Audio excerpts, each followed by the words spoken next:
amis, c'est Sandrine et bienvenue sur ma chaîne YouTube. Si tu n'es pas encore abonné, profites-en pour t'abonner. C'est gratuit, sans engagement. N'hésite pas à lâcher ton petit like.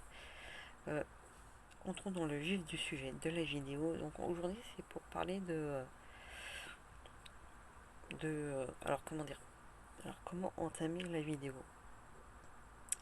Alors ça m'est arrivé déjà d'assister en fait à des émissions télé, euh, à des émissions de radio, enfin surtout une émission de radio qui était retransmise entre guillemets sur YouTube notamment, qui était en direct.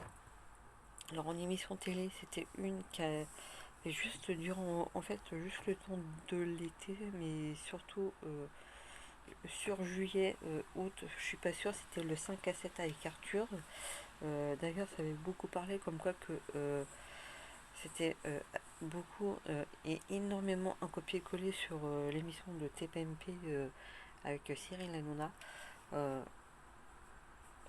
Personnellement, j'avais plutôt apprécié parce que c'est vrai que même au niveau de l'ambiance et tout, j'ai trouvé ça plutôt sympathique. Euh, Après, on avait certains de ces chroniqueurs qui étaient sympas parce que pendant que certaines en gros séquences étaient lancées pendant les coupures pub, forcément vous ne voyez pas ce qui se passait du coup en plateau, mais beaucoup d'entre eux parmi eux, enfin beaucoup d'entre eux parmi eux, ça fait beaucoup de eux, mais parmi eux certains venaient nous parler, venaient nous voir, mais vraiment de façon naturelle. Là je pense surtout à Jerry, l'humoriste. Alors beaucoup vont peut-être l'aimer, d'autres ne vont pas du tout l'aimer. Après, chacun ses goûts, bien sûr. Moi, c'est quand même un artiste, un humoriste que j'aime bien, que j'apprécie suffisamment déjà pour me dire, tiens, je vais à une émission où il est présent dessus. Euh, il y avait aussi Marianne James aussi, qui est franchement adorable. C'est vrai qu'elle a aussi un côté assez faux folle des fois quand on la voit à l'écran. Elle aussi quand les caméras s'éteignent, mais peut-être un petit peu moins excentrique, mais elle a quand même, on sent que c'est quand même quelqu'un de sympathique. Enfin, tout au moins, c'est le ressenti que l'on peut avoir, que l'on pouvait avoir en fait. Alors après, même pareil pour Jerry, peut-être que c'était parce que on était là, que c'est peut-être aussi peut-être pour se faire bien voir, peut-être. Ça, je sais pas. C'est aussi mon avis. Il y avait aussi Christophe Beaugrand aussi qui venait souvent nous voir aussi. Et à chaque fois, il y a aussi un truc qu'il avait pris aussi l'habitude de faire, c'était au niveau du public, en fait, c'est vrai qu'on était coupé enfin, on va dire entre guillemets, c'est vrai que j'ai dit beaucoup entre guillemets, c'est qu'on était un peu coupé en deux. Et après, il avait tendance à se prendre en photo, en gros, en mode selfie avec le public, mais un peu en découpant après chaque côté du public par groupe de deux. Après, à chaque fois, c'est que quand il se mettait d'un côté, il faisait une première moitié, après il faisait l'autre moitié, et pareil de l'autre côté. Puis il en profitait aussi, pareil, il venait pour déconner avec nous et compagnie. Pareil au niveau des invités, euh, on avait eu, je me souviens de la première émission, on avait Daniel Ducré. Il avait il était sur une mini-série pendant un moment sur France 2 par rapport aux familles où il était, euh, voilà, il jouait le rôle du père de famille. Avec, je crois, il avait deux ou trois enfants entre guillemets dans la série. Euh, c'est vrai que quand on le voit comme ça à la télé, enfin, quand on voyait des caméras, dès que les caméras étaient allumées, il paraissait sympathique et compagnie, mais c'est vrai qu'il n'avait pas forcément tendance euh, à venir nous parler ou même à parler même avec les chroniqueurs, même avec l'animateur. Dès que les caméras s'éteignaient, en fait, on avait l'impression que c'était vraiment un tout autre personne, un tout autre personnage en fait. Mais bon, Après, peut-être que voilà, c'est peut-être aussi sa façon de fonctionner. Donc après, c'est peut-être aussi sa manière de faire. Et on a vu aussi Utal, et, et vraiment super adorable. Et c'est vrai que, bah, en fait, quand ah bah, il y avait des vidéos, enfin des séquences qui étaient lancées, souvent des fois, bah, elle nous regardait, elle nous demandait si, bah, si à parler assez fort, si nous, sur le plateau, on entendait suffisamment fort. Parce que c'est vrai que bon, elle avait un petit peu peur en fait que bah, du coup que sa voix ne porte pas assez. Et nous on lui disait que c'était bon et tout.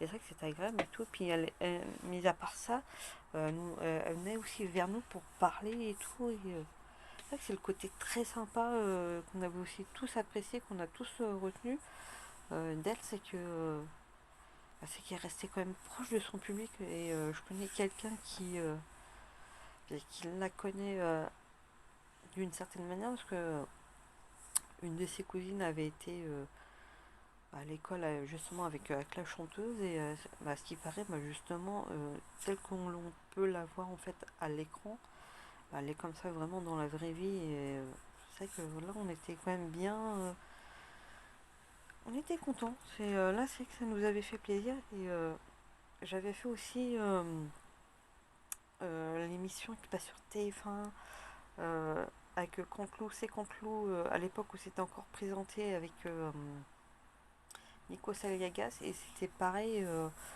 Euh, J'y avais été avec une amie et du coup on avait enchaîné bah, deux émissions. Du coup on avait dû nous à un moment donné bah, quand on enchaîne comme ça deux émissions d'affilée parce que c'est enregistré, à un moment donné on est un peu obligé bah, de nous bah, de changer un petit peu au niveau du public et je me souviens que elle comme elle passait un petit peu mieux aussi au niveau de l'écran, bah, moi aussi enfin on me voyait quand même.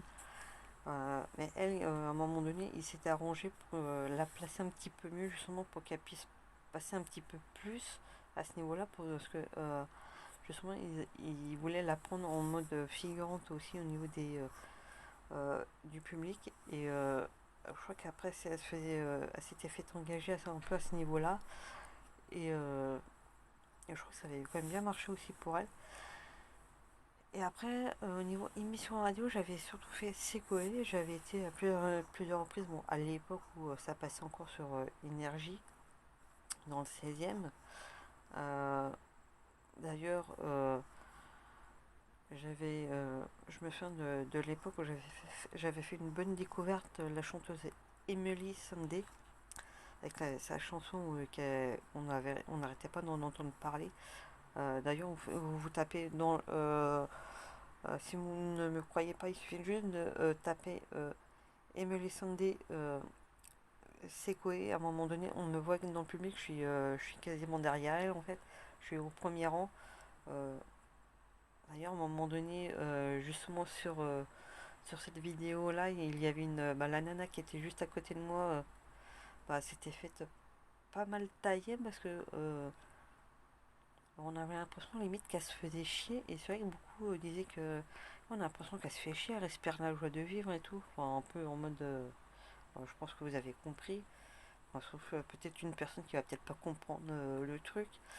Euh, non, non, je ne suis pas là en train de la critiquer, mais c'est vrai qu'en fait, pendant tout le long de l'émission, on avait vraiment tous la sensation en fait qu'elle se faisait chier en fait. C'est ça le truc. Et c'est vrai qu'à un moment donné, elle s'était fait tailler hors antenne bah, par les animateurs parce que on avait l'impression qu'elle était là, mais qu'on l'avait juste posée là juste parce qu'il manquait quelqu'un dans le public en fait. Et ce qui était bien en fait avec cette émission-là, c'est que à la fin, on pouvait se faire prendre en photo justement avec l'artiste et je m'étais fait prise du coup en photo avec elle. Euh, Il y avait aussi une année où on avait eu, enfin, il y avait aussi une fois on avait eu le groupe Cérébro qui était venu faire leur chanson, mais là il y avait un truc qui disait que avec leur manager que du coup bah, pour le coup bah, en fait l'émission n'avait pas été retransmise au niveau en termes d'image. Euh, mais je dois avoir peut-être quelque part la photo si je la retrouve Bah, je l'ai publié, je sais même pas si je l'ai gardé la photo en fait. Et aussi une fois, c'était aussi avec Soprano aussi. Et je faisais partie des derniers qui restaient à prendre en photo. Et à un moment donné, bah, justement, il y avait bah, les personnes qui s'occupaient de lui euh, qui avaient dit bon, bah, c'est bon, maintenant on y va. Et lui, bah, gentiment, il lui dit non, non, il reste encore des personnes à qui prendre, pour prendre des photos, on finit. C'est vrai que bah, moi qui n'étais pas encore passé, j'étais quand même content parce que je voulais, s'il y avait bien une personne avec qui je voulais prendre la photo, c'était bien lui. Et c'était la chanson qu'il avait fait en duo avant de s'en aller avec RNDK. Et c'est vrai que je voulais absolument prendre la photo avec lui parce que c'est vraiment un artiste que j'adore. Et je suis pas spécialement fan de base de telle ou telle personne, mais s'il y a bien une personne un artiste pour lequel je peux dire ou prétendre être fan d'une certaine manière, c'est bien lui. Et j'ai pu du coup bah, avoir ma photo avec le chanteur. Et bah, je vous mettrai, bah, pareil, je vous ressortirai la photo.